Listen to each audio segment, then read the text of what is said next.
What TMS does is it's essentially doing the same thing. We are stimulating neurotransmitter activity, so turning neurotransmitters on, and then we're turning them off quickly. What the body is able to do, it's able to recognize that it's calling for things it may not have. So it's able to start making its own again, right? And it's also able to identify things that it has too much of. So there's a chemical in our body, it's called glutamate. All right, gentlemen, so I'll explain a little bit about what TMS does, how it works, what we use it for, and then I'm happy to answer any questions. So this device called a Brainsway TMS machine, what the machine does is it uses magnets, so it's not electricity. And what it does is it turns on the neurotransmitters and turns them off. So we call that depolarization, repolarization. So we're dealing with calcium, sodium, potassium. We're ionizing things, deionizing them. So people that have usually typically depression or anxiety, they have neurotransmitter dysfunction. So people that have depression, they may have a lack of dopamine or norepinephrine. So those are neurotransmitters that make you feel like you have energy, make you feel happy, things like that. The issue is there's a lot of different subtypes. So some people may have a tired depression, so they're just dragging ass, but they're able to move around and stuff like that. And then some people they're so tired they can't get out of bed, or they're able to move around, or they're sad. So there's all these different subtypes, and all those correlate with different neurotransmitter deficits. So usually the anergic type, where you don't have any energy, that's usually correlated to low norepinephrine, right? Low dopamine. If the sad subtype, that's usually low serotonin. And as a psych provider, our job is to go in there, do a diagnostic interview, and tease out which one it may be, which is difficult sometimes because different mental illnesses, they present different for different people. Some people they look fine, but they may have stuff going on. After we determine what subtype it is, which is difficult to do in itself because there's so much overlying crap, it can look like anxiety, it can look like ADHD. After you do that, there's 7 or 8 different drugs in each class that we'd use to treat the illness. So like SSRIs, you have Prozac, Zoloft, Celexa, right? All these different SSRIs. Then we have, those work on serotonin. So like I said, the SAD subtype depression. Then we have medications like Wellbutrin, Effexor, Cymbalta. Those medications will work on different neurotransmitters like dopamine or epinephrine. Every single one of those medications is processed with a different enzyme. So we have different ones like CYP3A4, CYP2D6, all these different enzymes. So typically you go in, you get a psychiatric evaluation, they'll pick what subtype depression you may have, then they'll start you on a medication. 4 weeks later, they'll increase the dose. 4 weeks later, doesn't work, change the agent. 4 weeks later, increase the dose. 4 weeks later, increase the dose. Doesn't work, change the agent. And people do this for years. I've met people trying different medications for years and years and years and years. And those medications, all they're doing is, like, say, a selective serotonin reuptake inhibitor. What it does is it blocks serotonin from getting pulled back up into the cell, into the storage area. So it hangs out in that synaptic area a little longer where it's able to make a connection, and then it's able to be utilized better. What TMS does is it's essentially doing the same thing. We are stimulating neurotransmitter activity, so turning neurotransmitters on, and then we're turning them off quickly. What the body is able to do, it's able to recognize that it's calling for things it may not have. So it's able to start making its own again, right? And it's also able to identify things that it has too much of. So there's a chemical in our body, it's called glutamate. So it's responsible for all nerve firing, all muscle firing. So when we give benzodiazepine or we give alcohol, it relaxes the nerves, right? So what the body does over the course of time using alcohol or using benzos, if you're relaxing the nervous system over and over again, what the body wants to do is it wants to upregulate that glutamate sites, the muscle firing neurotransmitter. And then you stop drinking, and then you're super anxious, you have seizures, right? It's just excess firing. So with the machine, we don't have to get the diagnoses perfect, which is great, right? We don't have to get the right subtype. We don't have to pick the right medication. We don't have to pick the right enzymatic flow of the medication. Pretty much, you're hitting everything, and you don't have to be perfect with medications. And a lot of people have side effects. There's sexual side effects. There's physical side effects. So you call them EPS. And you don't get any of those side effects with TMS. The only thing you get is maybe a little bit of a headache the first time you do it, but all in all, it's very effective. Do 60 sessions of TMS for the most part for most people. You can do 3-minute sessions. You can do 3 in a row. So you can do 3 sessions at a time every hour. So if somebody wants to come in here hang out for 2 hours, they can get 6 sessions done. They want to come in the morning real quick and do 3, come back at lunch, do 3, and then come back in the afternoon, do 3. They can get 9 done in a day. Well, that was what Joe did when he was here. He'd come a couple times a 3 day. sessions, and then he'd go to the conference room. He'd work. He'd come back, do 3 more sessions. Work. Come back, do 3 more sessions. There were times when he was doing the subjective experience afterwards. Can you expect to feel something? Absolutely. I've never had anyone not. Wow. Which is wild because I'm super Wow. and I'm super skeptical. I don't believe anything. I believe this. I believe this because I've seen it so much. Yeah. There's no fucking way that it doesn't work. And then the science behind it makes sense. I'm real a science guy. Pharmaceuticals, a lot of them, we don't know how they work. It even says in the package insert, we theorize that this SSRI medication works by, and you're like, well, that's not reassurance. I know how electricity works. I know how magnets work. And when I'm mapping you right now in a second, you're going to be able to see, I'm going to be able to make I'm going to be able to make your limbs move and stuff. Wow. So I know I'm activating neurotransmitters. And I know that I'm activating all of them. I'm not exactly. So That's I know awesome. we're activating things. And obviously, it's the more depressed or anxious or mental stuff you're going through, or pain even, there's a lot of indication for pain, you're going to see a more drastic improvement than somebody that's like, oh, stuff is going really well. So there's that. Someone like Joe, for instance, he saw a big improvement, but probably not big as somebody that we're pulling in out of the depths of hell to come get this. So somebody that's already got good meditation practices and nutrition and sleep habits and all those kind of things, you're probably not going to see as an incremental. You're not going to see as incremental gain as somebody that you're dragging in from the depths of hell, but you're still going to see a huge gain. Any questions at all? Anything I didn't touch on, Tim? probably. Well, Any research on trauma? yeah. So there's no literature out on it, but in my own experience, it does. I have seen it help people with trauma, like PTSD, hyperreactivity. Sleep is a big one for PTSD. So people have flashbacks, nightmares, distressing memories. So you know what it does? It really does. So if we're upregulating neurotransmitters and we're giving you everything there that needs to be there, it really helps you live in consciousness. So the biggest thing people notice is if somebody upsets them or they get upset or something like that. So people they're not living in the past. They're not angry about what's going to happen or what just did happen. They're more like, oh, fuck, that sucks, and then just like move on. I got in a fight with my wife today. It lasted 3 minutes, and I drove to work, and I didn't even think about it after I left the house. So that's the big, exactly, for sure, exactly. So that's the biggest thing I notice, and truly, like if you're in AA, conscious contact with a higher power, when you live in consciousness, it's like the best place to be, because usually when you're living in the future, you're living in anxiety. You're pissing on the day, right? So if you're living in the past, usually depression. Living in the future, it's usually anxiety. So this kind of puts you in the here and now. So you're able to fluidly feel emotions as they come up. So something upsets you, wow, damn, that sucks, pissed, move through it. Something upsets you, cry, feel okay, and then move through it. So people don't have lingering emotions, which is awesome. Because for an alcoholic or an addict, those things really fuck with you, because we know what will take those away really quickly. Do you have an experience with this? I haven't done it. I haven't needed to do it. I've put the helmet on. I've done mapping and stuff. Oh, okay, I've never done 60 sessions. Tim's done it. All my staff have done it. I've never done the full 60 sessions. I'm not opposed to it, but I feel like I don't need it. But maybe I do. So now Doug works specifically with entrepreneurs, and ADHD is something that most of us have. Not a bad thing. So what can you speak to how it might help someone with ADHD? Yeah, so again, going to staying in the here and now, especially I would say entrepreneurs, because there's 100 million things going on at once. You can never, on one project at one time. So I would say a lot of people are generally able to stay more task-oriented, TMS.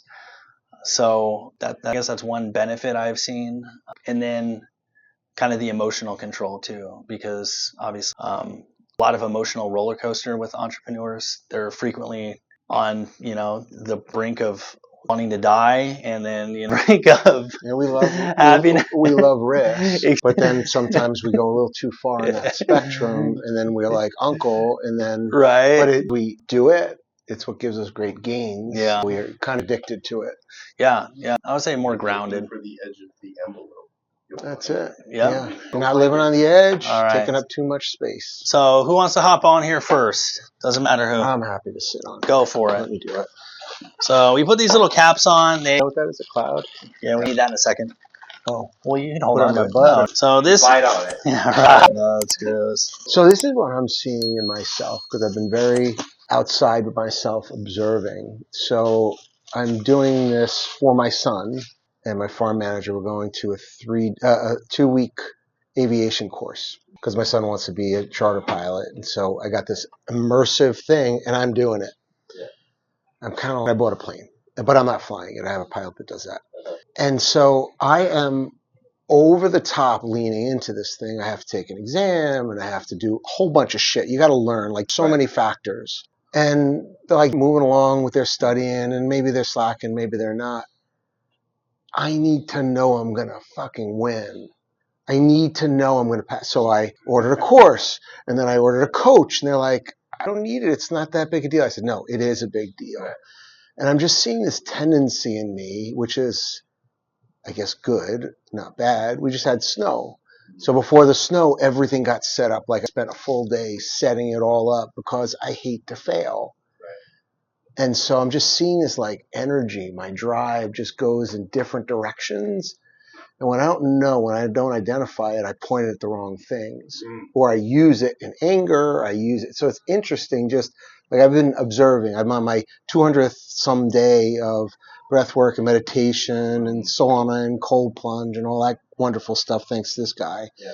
And it's been definitely giving me a lot more universal magnetism, I'll call it. Like shit's just coming to me versus me having to go get it. So I don't have to live in the future and be filled with anxiety anymore. So I'm fascinated if we can balance out my crazy. Well, I wouldn't make any claims that the machine will do anything just testing it out or doing mapping. Will I make more money, less money? What do you think? Will you make more money? Yeah, more money, less money. Yeah, you do the 60 sessions. Definitely You'll make more rich. money? Yes. And you haven't done it yet? No, you have an opposition I'm already to rich. money? Is there something yes, wrong with I do. it? You don't like money? I know people that just hate money.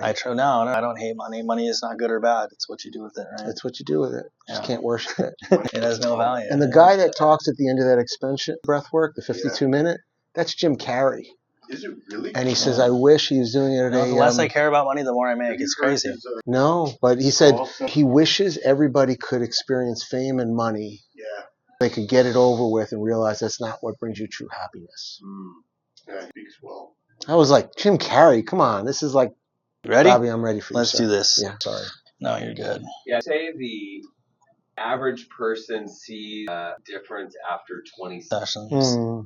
Early responders, my friend Todd came in here and he felt it different. He was energized the very first day after the very first day of session. So, all right, so what I want you to do is first thing we're going to do is we're going to see.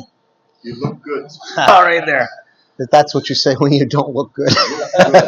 You make sure you may take a picture at some point. So put your hands palms up, okay?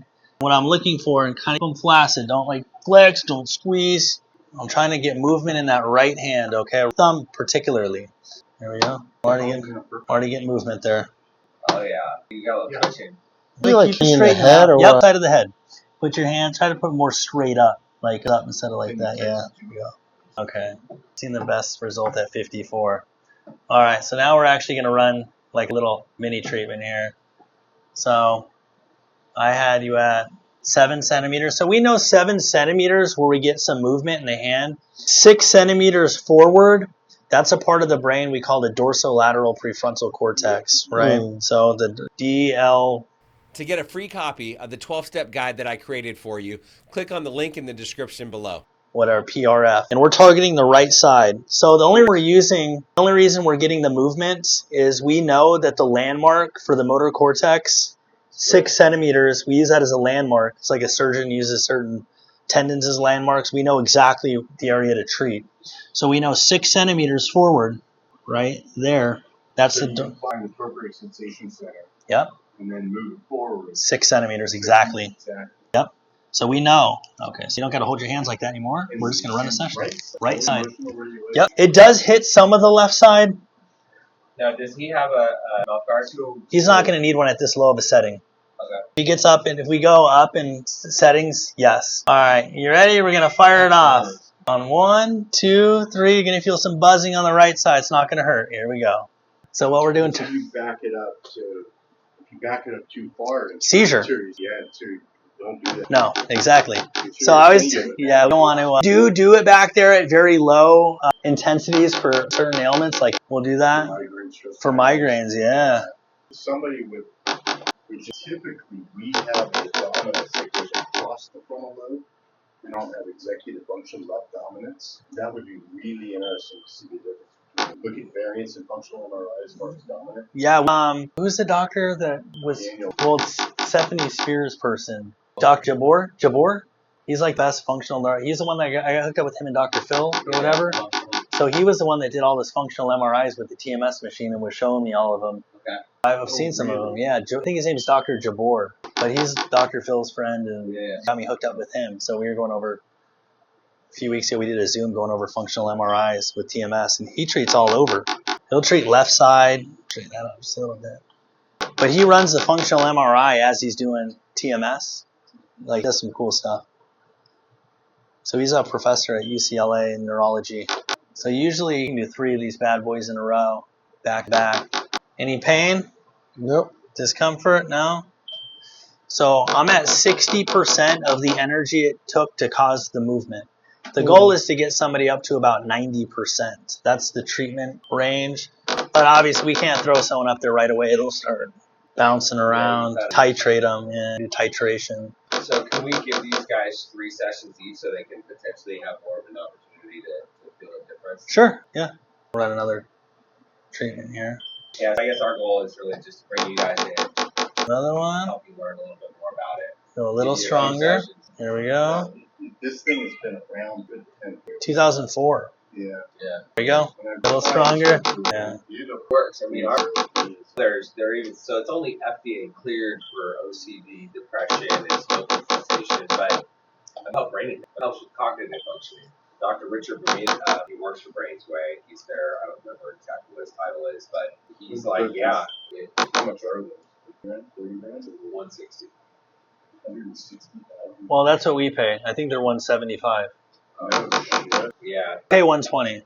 They're not at the point where you can just buy one and have one. Very many people would want to buy one and have one. Not at home. They're talking about making a unit that could be a complement that people get, like from device. Yeah. I don't know how far away that is. I think that with the amount of energy we use in these machines, it'd be way too dangerous to do one of these at home. People would have seizures all the time. Someone would kill themselves on it. Do they find dose effect? I mean, I'm sure they've got people that have done 600 sessions. No, well, here's the thing. So to get FDA approval, you have to show separation from placebo. So, for instance, if someone has a 𝐃𝐨𝐬𝐿 score of 25 and they do 30 sessions and their 𝐃HQ comes down to 9, and we show that over cases, then the FDA, they'll stop. Companies don't want to pay beyond separation from placebo. Why? What the fuck are they going to pay if someone's getting more better? Good enough. Well, it's just symptom management. You're good enough. Your 𝐃HQ went to 15. That shows an improvement. That's all we're paying for. Just keeping them out of the ER. Exactly. So we do find that the more sessions somebody gets, the better they are, although it's more incremental, right? So insurance companies, they pay for 36 sessions up front. TRICARE gives you 60, so the VA gives you 60. We give everyone at least 60 sessions, up to 72. We've given some people almost 100 sessions. So we do find that more sessions, we do have better outcomes. And there are late responders, right? Some people don't respond till session 30. If you give them 36 sessions, it's not good. Right.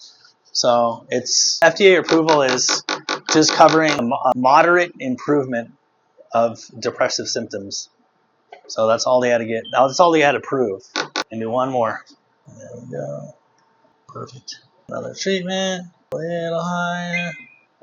1, 2, 3, start. I'm a new man. Not quite yet. There we go. Steve Newman. All right, Steve. So you do it right here. Yep. Right in side. order to activate the prefrontal cortex? Yep. We want the right side of so exactly where it's at. That's where we're activating. The right dorsolateral prefrontal cortex. And then future treatments would be in a different part of the brain? Nope, they'd be in the same spot. So there's something about hitting your head right here? Yeah, it's right there. And there's some activity on the left too, just not as much. The strongest part of the coil is where you feel it on that right side, though. Cool. So depression stems from one portion of your brain being inactive, not as active. Is that correct, Robbie? Yeah. Because with the TMS machine, the way that I've seen you explain it before is it sends out a frequency and turns your neurons on and off, on and off. That right. Yeah. Stimulation. Stimulate that part of your brain, and after a number of sessions, we're saying, wake up! It's awake, and that's why cognitive functioning is better. Your depression goes away. Your capacity is higher. The thing about TMS is that it's more durable than anything else. All right. Really? You're up. Oh, he's a big advocate of it, too. Yeah. That's awesome. How'd you feel? Like $1 million. Yeah, he's got to do 60. Oh, yeah. All right. I felt my teeth chattering a little bit. Yeah, we usually, if you're doing a lot of them, we usually give you a mouth guard. But since I didn't even have you up to your highest setting, then I'll get you a mouth guard if you were doing 20 sessions and we were getting you up to a higher dose. Where's the here it is. Photos of you? Did you get some photos of me? Cool. So right here, we want this here that you see. We want it right between the inner canthia of the eye, so right in the corner of the eyes. It's exactly where we want it. And then we have this pillow right here on the lap. You want your hands straight out. There you go. Good. Oh, that's okay. I got it. Okay. It's like that. Perfect. Don't move a muscle. I thought you wanted to remove a muscle. No, I'm going to make him move his muscles involuntarily. Keep that clear. All right. Let's see if we have another. Let's put it right there. There you go. Yep. Hands straight up. Yep. Flaccid. There we go. All right. Let's take a shot here. Right thumb. 7 centimeters. And the left finger. Yeah. Looking for right finger. Go back a centimeter. So yeah, keep the hands real. You know what? Wiggle those fingers for me. There you go. Now relax them. There we go. See that? Yep. So I did get movement there. 100%. Wiggle your fingers again. Just like that. Now relax. See? See that? See the stimulation? Yeah, a lot more right here. That's crazy. It means your brain's twisted. No, I do see that in some people. It's just the circuitry, and some people's a little different. I think I'm going to roll with 50 up, or I roll with 58 here. There we go. All right. So we're looking for the minimum amount of energy it takes to get movement, basically. That's really what we're looking for. So you were at 8 centimeters, so you're going to actually be a 2. He was a 1. So your dorsolateral prefrontal cortex is a centimeter back from his. Okay, so your head back, so I can roll it on. There we go. We're going to go 2 centimeters for you right there. Perfect. So make sure it's snug. There we go. Good. And then you don't have to keep your hands like that anymore. We're just going to roll. There we go. All right. All right. You're going to feel tapping on the right side. That's normal. All right. Are you ready? Oh, yeah. All right. Here we go. Try to keep your mouth closed. Here we go. 1, 2, 3, start. Wow, that's a lot. It's actually, I got it at 60%. We usually go up a lot more. Yep. You got the mouth movement. So if you did more sessions today, I'd probably get you a mouth guard, but for these, not a big deal. There's something about entrepreneurs and high motor threshold. I don't know what it is. Cherie, too, Joe's wife, or girlfriend, high motor threshold. So I mean a couple things. With normal people, neurotypical people, it usually means they're very depressed because it's hard to stimulate anything, which means it's hard for them to get joy, for them to exercise, feel endorphins.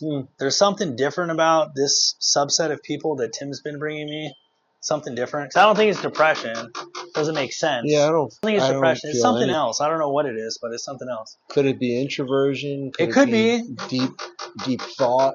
It could be. And it's a lot of, I think it is probably stoicism. It's very, very people in some sense.